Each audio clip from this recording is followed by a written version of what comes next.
kebanyakan.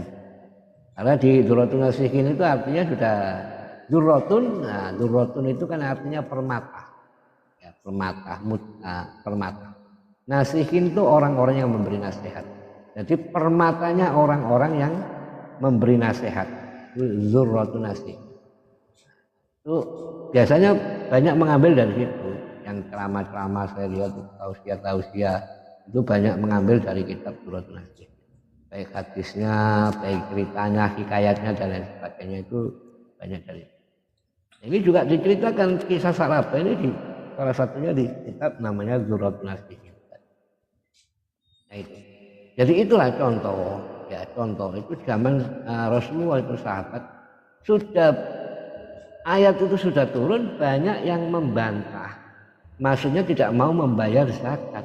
Jadi wa mimma razaqnahum yunfikun ini banyak yang tidak dilaksanakan. Nah, salah satu contohnya itu adalah Sa'labah bin Ba'ura. Itu ya, Sa'labah bin Ba'ura. Nah, begitu Rasulullah wafat, itu juga banyak yang tidak mau membayar zakat. Banyak termasuk ya yang mengaku nabi juga nggak mau membayar zakat ya, banyak. Nah, termasuk salah satunya itu Mustailamah al-Kadzab itu. Nah, itu juga nggak mau membayar zakat dan yang lain-lain. Sampai akhirnya zamannya Khalifah Abu Bakar memerintah, mereka yang tidak mau membayar zakat, tidak mau sholat, ya, apalagi istilahnya itu seperti Mustailamah al-Kadzab itu diperangi dan seperti Musailamah al-Kadzab itu dibunuh. Nah, yang diperintahkan untuk memerangi itu adalah sahabat yang bernama Khalid bin Walid. Khalid bin Walid diperintah untuk memerangi, termasuk membunuh Musailamah al-Kadzab. Karena dia mengaku nabi, itu nabi palsu. Menolak membayar zakat, menolak membayar, enggak mau sholat, terus dia ngaku nabi. Nah, itu cerita bahwa zamannya Rasulullah saja sudah banyak yang tidak mau membayar zakat. Terima kasih Pak yang mau ya Putro, selamat bergabung. Kalau mau naik itu tinggal tekanin Pak multi di gambar orang itu ditekan set nanti muncul di sini saya ada nanti tinggal saya naik. Kalau langsung naik itu memang agak sulit karena sinyalnya. Nah, jadi itu ceritanya teman-teman sekalian.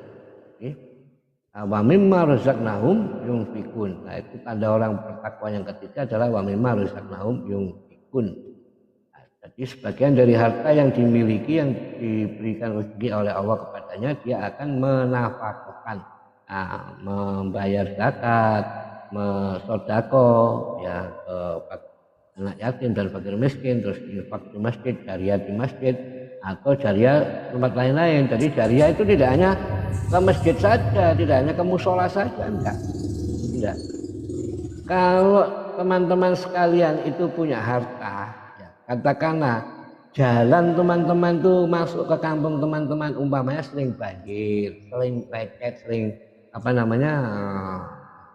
rusak ya karena kena hujan, ya berlubang-lubang. Kalau teman-teman punya uang, terus teman-teman punya ide mempaving jalan itu, ya dengan memberikan paving, dengan memberikan material untuk paving, lalu teman-teman mempavingnya. Itu juga jariyatun, sodakotun jariyatun itu sama saja.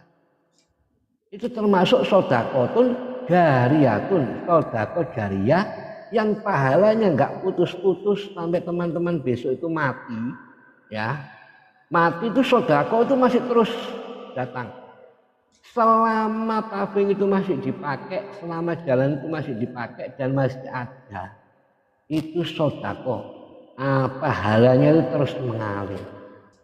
Ya, tidak harus jariah, ke masjid, bangun musola, enggak. Bangun jalan itu tadi sama. Termasuk juga teman-teman ngajari ilmu yang bermanfaat. Satu contoh ya, ini satu contoh, ada contohnya. Teman-teman itu bisa membedah aki ini satu contoh ini.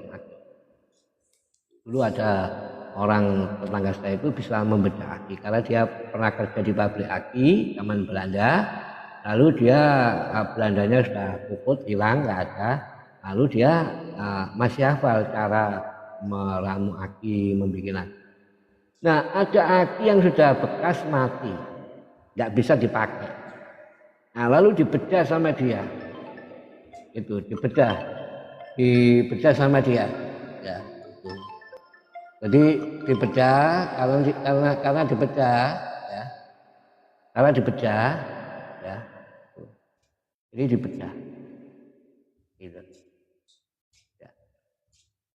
Nah, karena dibedah akhirnya nyambung, ya. Begitu nyambung, aki itu tadi bisa dipakai lagi. Jadi aki bekas ini bisa terpakai lagi. Pakai lagi bisa. Akhirnya dia mencari aki ke kampung-kampung yang aki sudah nggak terpakai, aki mobil, aki sepeda motor sudah nggak terpakai, dibedah sama dia, dibandani. Dibandani, dibedah lebih baik. Setelah itu bisa lagi, ya setelah. Nah begitu bisa lagi menyala. Nah akhirnya dijual, tukar tambah namanya, ya. Nah ini kalau tukar tambah aki bekas itu kalau di daerah Surabaya itu banyak, di daerah Demak, Jalan Demak, ya Jalan Demak. Itu berjejer-jejer itu tukar tambah aki bekas untuk aki mobil, ada aki sepeda motor. Kadang-kadang orang ya terima kasih ya, jazakumullahu khairan jazak teman-teman sekalian. Kadang-kadang sepeda motor itu dibetulkan ya akinya, begitu dibetulkan ya.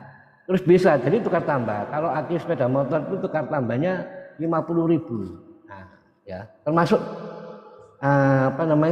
tukar tambah.